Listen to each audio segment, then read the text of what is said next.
একটি যন্ত্রচালিত তাঁতের ক্ষমতা একটি হস্তচালিত তাঁতের ক্ষমতার 2.1/4 গুণ। তাহলে এখানে ক্ষমতা কার বেশি? যন্ত্রচালিত। ঠিক আছে? কার থেকে বেশি? হস্তচালিত তাঁতের সংখ্যা থেকে 2.1/4 গুণ বেশি। 12টি হস্তচালিত তাঁত 1080 মিটার দৈর্ঘ্যের কাপড় 18 দিনে তৈরি করে। তাহলে 2700 মিটার দৈর্ঘ্যের কাপড় 15 দিনে তৈরি করতে কতগুলো যন্ত্রচালিত তাঁত লাগবে? তো প্রথমে আমরা দেখে নাও এখানে কী আছে? 12টি হস্তচালিত তাঁত। তাহলে আমরা যে অ্যান্সারটা প্রথমে বের করব সেটা কিন্তু হস্তচালিত তাঁত বের করব। তাকে যদি আমরা ওই 2.1/4 দিয়ে ভাগ করি তাহলে সেটা বেরিয়ে যাবে কার? যন্ত্রচালিত। অর্থাৎ গণিতের ভাষায় সমস্যাটি হলো তাহলে কী বের করতে হবে? তাহলে বের করতে হবে হস্তচালিত তাঁতের সংখ্যা, সে ডান দিকে রেখেছি। আর কী দেওয়া আছে? কাপড়ের দৈর্ঘ্য দেওয়া আছে মিটারে, আর সময় দেওয়া আছে দিন। তাহলে দেখো 12টি হস্তচালিত তাঁত, তাহলে এখানে লিখলাম 12টি হস্তচালিত তাঁত। ঠিক আছে?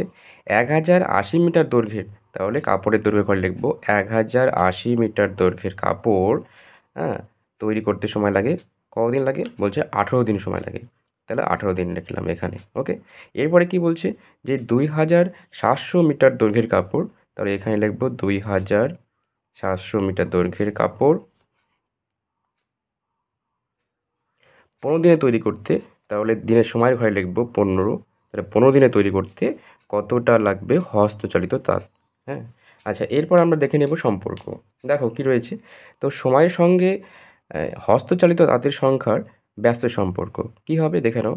যে 18 দিনে 1080 মিটার দৈর্ঘ্যের কাপড় তৈরি করতে 12টি তাঁতের হস্তচালিত তাঁত লাগে, 12টি লাগে। এইবার সময়টাকে আমি কম করে দিলাম। মানে ধরো আমি 1 দিনে করতে চাই। অর্থাৎ 1 দিনে যদি আমি 1080 মিটার দৈর্ঘ্যের কাপড় বুনতে চাই, তাহলে কিন্তু এই তাঁতের সংখ্যা বাড়াতে হবে। তাহলে যখন সময় আমি কমিয়ে দিলাম, 1 দিন করলাম, কিন্তু তাঁত সংখ্যা কিন্তু বেড়ে যাবে, মানে 12টা থেকে বেশি হবে। তাহলে একটা কমে গেল আর একটা বেড়ে গেল, অর্থাৎ কী সম্পর্ক রয়েছে এখানে? ব্যস্ত সম্পর্ক। অতএব সময় ও হস্তচালিত তাঁত ব্যস্ত সম্পর্কে আছে। তো অর্থাৎ অনুপাতটি কী হবে? অতএব অনুপাতটি কী হবে? যখন ব্যস্ত সম্পর্ক হয় তখন আমরা করি উপর থেকে নিচে। অর্থাৎ 18কে ভাগ করব কত দিয়ে? 15 দিয়ে। তাহলে 18 ভাগ 15 বা 15। ওকে? এবার দেখো কাপড়ের দৈর্ঘ্যের সঙ্গে হস্তচালিত তাদের কী সম্পর্ক আছে? সরল সম্পর্ক। কী হবে? দেখো যে 1080 মিটার দৈর্ঘ্যের কাপড় তৈরি করতে তাঁত লাগে 12টা। তাহলে 1 মিটার তৈরি করতে কম তাঁত লাগবে। তাহলে যখন আমি কাপড়ের দৈর্ঘ্য কমিয়ে দিলাম তখন তাঁত কিন্তু কম লাগছে। একটা কমলে আরেকটা যদি কমে যায় তাহলে কী সম্পর্ক? এটা সরল সম্পর্ক। অর্থাৎ কাপড়ের দৈর্ঘ্য ও হস্তচালিত তাঁত সরল সম্পর্কে আছে। অতএব নির্ণয় অনুপাতটি, তাহলে অনুপাতটি কী হবে? যখন আমরা ব্যস্ত করেছিলাম তখন উপর থেকে নিচে করেছিলাম। ঠিক আছে? তাহলে সরল করলে কী করতে হবে? আমাদের নিচ থেকে উপরে করতে হবে। অর্থাৎ আগে হবে 2700 আর নিচে হবে 1080। তাহলে উপরে 2700/1800। আচ্ছা, কী বের করতে হবে? তাহলে হস্তচালিত তাঁতের সংখ্যা, তাহলে আমরা লিখে নেই। অতএব নির্ণয় হস্তচালিত তাঁতের সংখ্যা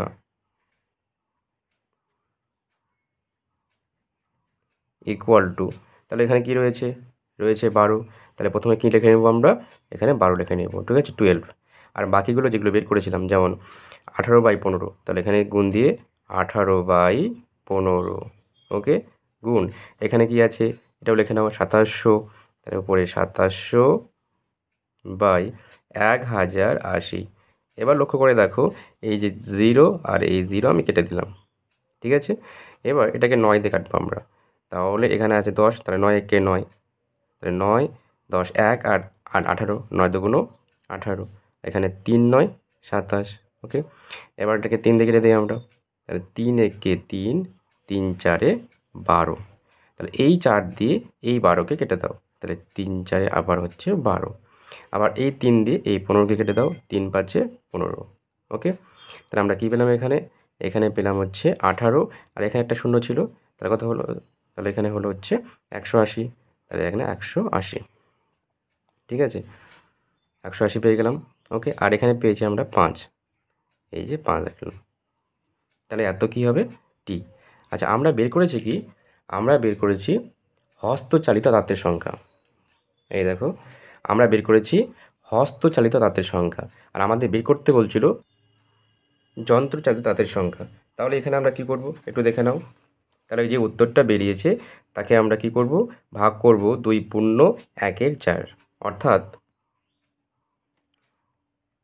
যন্ত্রচালিত দাঁতের সংখ্যা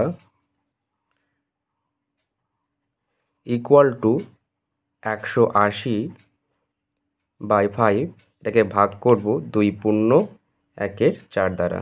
ওকে, এতটি।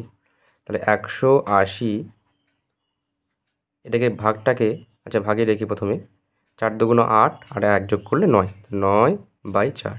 এবার এই যে ভাগটা আছে, আমরা ভাগটাকে কী করব, ভাগটাকে গুণ করে দেবো। তাহলে 180/5 মাল্টিপ্লাই, তাহলে ভাগ করলে কী হবে, 4টা হবে উপরে আর 5টা হবে, 9টা হবে নিচে। এবার কেটে দিচ্ছি, 9 দিয়ে কেটে দাও, 9 দুগুণ 18, তাহলে এখানে 0 হলো। হ্যাঁ, তারপর এখানে 4 5 20, ঠিক আছে। তাহলে 4 গুণ 4 কত হলো, 16, 4 4 16টি। এটাই হবে অ্যান্সার। পুরো অঙ্কটা একবার ভালো করে তোমরা দেখে নাও।